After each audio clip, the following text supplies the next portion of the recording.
मंजिल यूं ही नहीं मिलती राही को, एक दिल में जुनून जगाना पड़ता है। मंजिल यूं ही नहीं मिलती राही को, एक दिल में जुनून जगाना पड़ता है। पूछा चिड़िया से कि कैसे बना लेती हो घोंसला, पूछा चिड़िया से कि कैसे बना लेती हो घोंसला, बोली तिनका तिनका उठाना पड़ता है, बोली तिनका तिनका उठाना पड़ता है। नमस्कार दोस्तों, आप सभी का हमारे YouTube चैनल पर स्वागत। अगर आप आज हमारे YouTube चैनल पर पहली बार आए हैं तो चैनल को सब्सक्राइब और ये जो पास वाली घंटी दिखाई दे रही है इसे जरूर दबाएं, जिससे आने वाले प्रत्येक वीडियो की नोटिफिकेशन सबको सबसे पहले मिलेगी और वीडियो को सबसे पहले देख पाएंगे। आइए दोस्तों, शुरुआत करते हैं आज के सेशन की, और ये होने वाला मोस्ट इम्पोर्टेंट आप सभी के एग्जाम की दृष्टि से। आज है वो है 7 फरवरी 2025।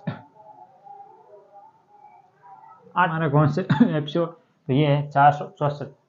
अगर आपने पिछले एक भी एपिसोड नहीं देखे तो वो सभी भी जरूर देख लें, क्योंकि उसमें most important current affair plus static GK इन सबको शामिल किया है, तो वो सभी आपको जरूर देखना है। इस वीडियो के अंदर आपको विश्व, भारत और राजस्थान इन तीनों का करंट अफेयर पर डिटेल से बात होने वाली है, प्लस इसमें स्टैटिक जीके को भी मैं शामिल करने वाला हूँ।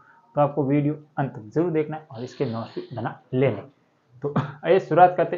इसका पहला क्वेश्चन है वो है, हाल ही में किस देश ने रासायनिक मिसाइल प्रणाली से संबंधित है। तो हाल ही में किस देश द्वारा ये एक मिसाइल प्रणाली का मतलब विकास किया गया है, जिसका नाम है रासायनिक मिसाइल प्रणाली। तो ऑप्शन ए है वो है अमेरिका, ऑप्शन बी है वो है चीन, ऑप्शन सी है रूस, और ऑप्शन जो डी है वो है जापान। तो किस देश द्वारा हाल ही में ये एक नई मिसाइल जो प्रणाली है इसका विकास किया गया, तो ये किया गया है चीन के द्वारा। इंपॉर्टेंट है, ध्यान रखना, चीन के द्वारा इस प्रणाली मिसाइल का परीक्षण किया गया है।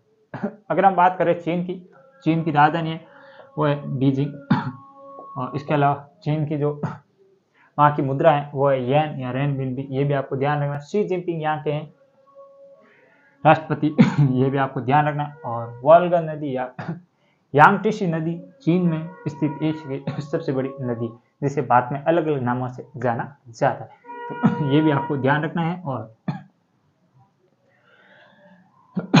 हाल ही में 19वें एशिया गेम का आयोजन भी कहाँ पर किया गया, तो वो भी चीन के हांगजो शहर में किया गया, ये भी आपको ध्यान रखना। अब आपको ये बताना है कि इसमें भारत की रैंक कौन सी थी, और इसके अलावा भारत के कितने मतलब पदक जीते गए थे, ये भी आप मुझे कमेंट बॉक्स में बताने वाले।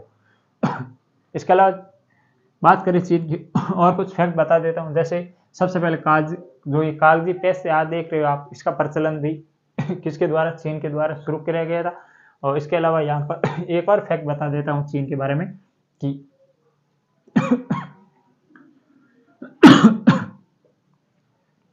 सिविल सेवा की शुरुआत करने वाला देश भी चीन है, ये भी आपको ध्यान रखना है। दूसरा क्वेश्चन है, हाल ही में किस राज्य में पहला सफेद बाघ प्रजनन केंद्र खोला गया है।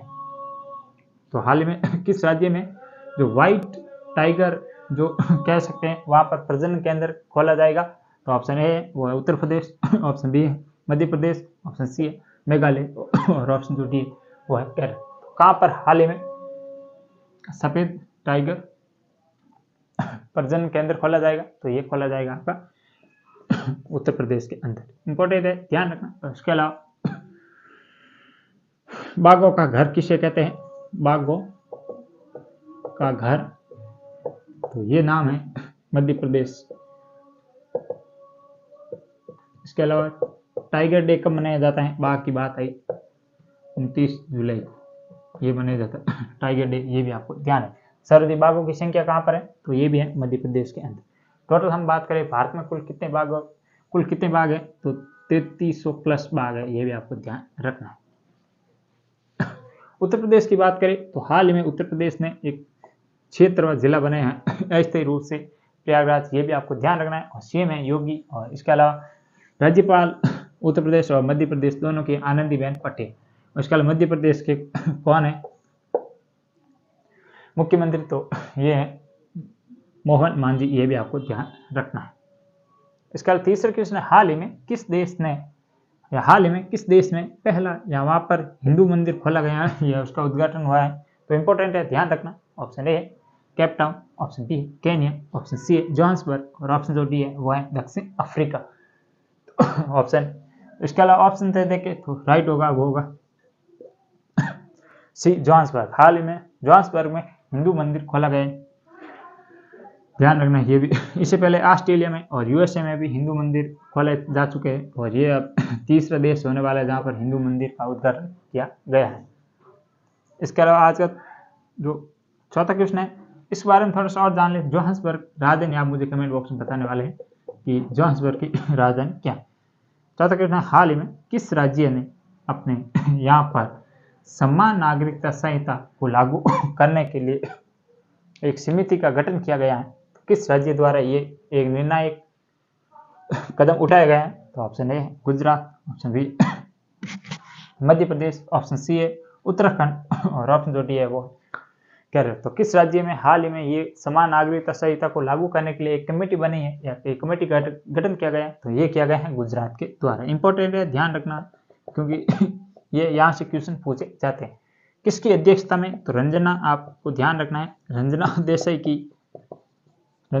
की मतलब अध्यक्षता में इस समिति का गठन किया गया। इस समिति का काम क्या होगा कि सभी धर्मों के मतलब कौन से उस कानून का अध्ययन करना और उसके तहत इसे लागू करने में क्या समस्या आएगी, उन सभी का मतलब चर्चा करने इस कमेटी का मूल लक्ष्य ये भी आपको ध्यान। इससे पहले हम बात करें समान नागरिकता संहिता जिसे हम सीसी कहते हैं, तो ये सबसे पहले कहाँ पर लागू हुई है? तो ये हुई है उत्तराखंड के अंदर। ये भी आपको ध्यान रखना, उत्तराखंड के अंदर लागू हो चुकी है, हाल ही में इसे लागू किया गया था संपूर्ण उत्तराखंड के अंदर। एनसीसी, ये भी आपको ध्यान। इसके अलावा हम बात करें तो ये तो थे हमारे 4 क्वेश्चन जिसमें हमने विश्व भारत का करंट अफेयर पर बात की। अब ये जो एक स्पेशल क्वेश्चन है ये है हमारा राजस्थान करंट अफेयर से संबंधित, इंपॉर्टेंट है, ध्यान रखना इसे भी। 5 क्वेश्चन है हाल ही में चर्चा में रहा पड़ासला गांव का संबंध किस जिले से? मोस्ट इंपोर्टेंट है राजस्थान करंट अफेयर से, तो ये आपको ध्यान रखना है। तो ऑप्शन ए है वो है जोधपुर, ऑप्शन बी है जयपुर, ऑप्शन सी है वो है उदयपुर और ऑप्शन जो डी है वो है जैसलमेर। तो हाल ही में चर्चा में रहा पड़ासला गांव का संबंध कहां से? तो इस गांव का संबंध है वो है जोधपुर जिले से। चर्चा रहने का प्रमुख कारण है कि यहाँ पर गांव सभी गांव वालों ने मतलब एक नई पहल की शुरुआत की है, जो भी फिजूल खर्ची, इसके अलावा अन्य कोई भी जैसे खर्चे अधिक होते हैं तो उसको पाबंद किया है। उसके अलावा 12वीं तक के विद्यार्थियों को मोबाइल पर भी बैन लगा दिए गए हैं इस काम में, ये भी आपको ध्यान रखना है। तो कहाँ पर है? जोधपुर स्थित। अगर हम पहले बात करते थे जोधपुर ग्रामीण में आता था, अब ये वापस जोधपुर के अंदर आता है। तो ये थे आज के कुल हमारे 5 क्वेश्चन। इसका डिटेल से एनालिसिस कैसा लगा वीडियो कमेंट बॉक्स में जरूर बता दें। वीडियो को लाइक और चैनल को आपने अभी तक सब्सक्राइब नहीं किया उसे भी जरूर। इस वीडियो में इतना ही, कल फिर मिलेंगे अन्य वीडियो में, तब तक के लिए जय हिंद।